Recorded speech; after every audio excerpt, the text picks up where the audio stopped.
ગોત્રી ખાતે આવેલ ફરસાણની દુકાનમાં ચોરી કરવા આવેલા તસ્કરો સમોસા, રસગુલ્લા અને લસ્સીની મિજબાણી માણીને ગયા હોવાનું ધ્યાને આવ્યું।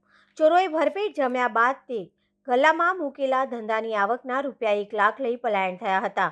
એક જ રાતમાં ફરસાણની દુકાનની બાજુમાં આવેલી ઓટો પાર્ટ્સની દુકાનમાં પણ તસ્કરોએ હાથફેરો કરીને ગલ્લામાંથી રૂપિયા 80,000 ગાયબ કર્યા હતા।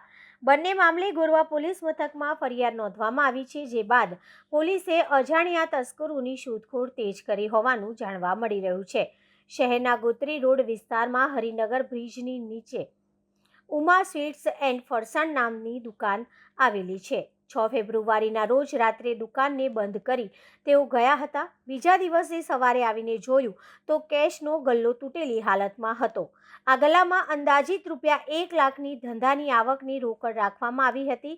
આ મામલે વધુ તપાસ હાથ ધરતા પહેલા માળેથી એપાર્ટમેન્ટના દાદર પરથી અજાણ્યા તસ્કરો પ્રવેશી દરવાજાનો નકુચો તોડીને પ્રવેશ્યા હોવાનું જાણવા મળ્યું હતું।